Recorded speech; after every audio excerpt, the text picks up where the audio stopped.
Un réseau d'échange réciproque de savoir, c'est très simple. En fait, on met en lien des personnes qui ont des connaissances à échanger. Donc, c'est-à-dire que quand quelqu'un est intéressé, on demande à la personne de formuler une offre de savoir et une demande de savoir, ou plusieurs. Donc, par exemple, moi, j'ai envie d'apprendre la danse salsa et je propose d'initier à l'informatique. Donc un réseau d'échange de savoir, c'est ça. Et nous, on met en relation les offreurs et les demandeurs afin qu'ils puissent échanger entre eux leur savoir. Ah. C'est l'association en fait. Qui est-ce qui est responsable de l'association là? Il y a le calendrier des semis, il y a tout ce qui concerne la réflexion sur le jardin. D'accord. Donc avec ça, c'est un bréviaire. Et après...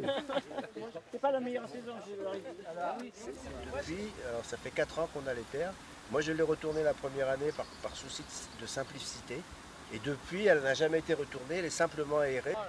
Et puis vous aérez comme ça. Et là c'est bon, alors là sur des grandes surfaces c'est un peu plus compliqué. Mais sur des parcelles comme ça, on ramasse tout ça, on va pailler la culture d'à côté. Et puis ici, une fois que c'est propre, on fait un semis qu'on laisse un petit peu...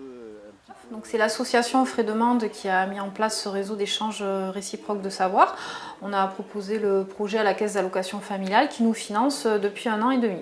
Donc il y a des échanges de savoir très variés. Ça va de la cuisine à tout ce qui touche au logiciel libre, l'informatique, les mathématiques, le patois cévenol, une sortie, la découverte des plantes sauvages.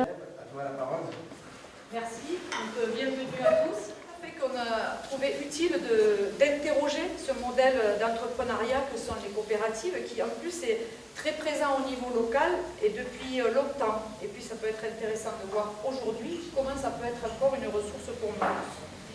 Pour moi, l'économie sociale et solidaire, c'est une économie, enfin, il y a un projet économique, mais en même temps, le projet économique, le but, c'est pas de capitaliser de l'argent, le but, c'est de répondre à des besoins locaux et avec une gouvernance particulière dans son organisation. Donc des besoins locaux, c'est-à-dire déjà des besoins. On n'est pas là pour faire de l'argent, mais on identifie des besoins, on y répond et on s'organise de façon à ce que l'humain reste au centre du projet et reste le moteur aussi de cette entreprise.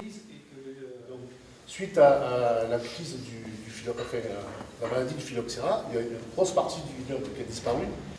L'homme sait se reconstruire, sait se battre et a reconstruit son vignoble et a planté des cépages qui étaient beaucoup plus productifs.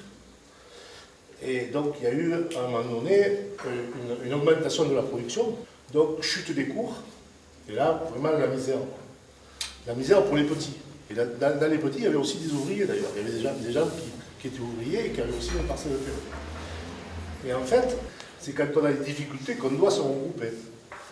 Peut-être c'est encore la théorie, je ne sais pas. Je pense. Si les décisions sont prises collégialement, la coopérative permet de réaliser effectivement des choses très intéressantes.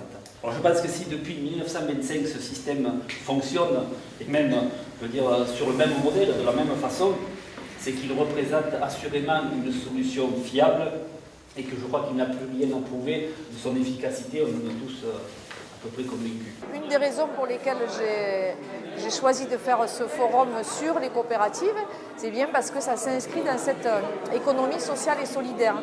Et puis les coopératives, c'est quand même une belle et grande page de notre histoire locale et qui est très peu connue. Et vraiment, j'aimerais bien finalement que cette Anduze, en relation avec Nîmes, devienne moteur pour faire connaître cette page locale de notre histoire, puisque ça vient depuis le 19e siècle et la coopération, c'est toujours quelque chose qui est un moteur économique local. Et finalement, on est tellement habitué à acheter son vin aux caves coopératives que plus personne ne se pose la question de comment ça marche. Et aujourd'hui, c'était l'occasion de se dire, finalement, qu'est-ce que c'est que les coopératives, comment ça marche, pourquoi elles sont nées et aujourd'hui, est-ce qu'il peut y avoir encore un intérêt à créer de nouvelles coopératives? C'est une économie aussi qui recouvre des valeurs d'éthique. et de solidarité. C'est quand même des valeurs qu'on doit retrouver aujourd'hui dans l'économie. On en parle beaucoup, mais il y a quelques temps de ça, on n'en parlait pas beaucoup.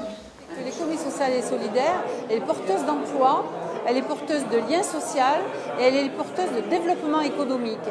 Donc une collectivité territoriale, c'est la première chose qu'elle doit regarder. Comment se développe son territoire, comment y vivent les gens et qu'est-ce qu'ils produisent. Donc effectivement, à travers le statut de coopérative, à travers le statut de SIC, on doit s'intéresser à l'économie sociale et solidaire sur un territoire. Et ensuite, le dernier élément, c'est que l'économie sociale et solidaire, ça émane du territoire par essence. Elle est indissociable d'un projet territorial. L'économie sociale et solidaire n'est pas une économie qui arrive d'en haut, de Chine ou d'ailleurs. C'est une économie qui répond à des besoins du terrain, d'une population donnée. Et c'est ça, l'économie sociale et solidaire.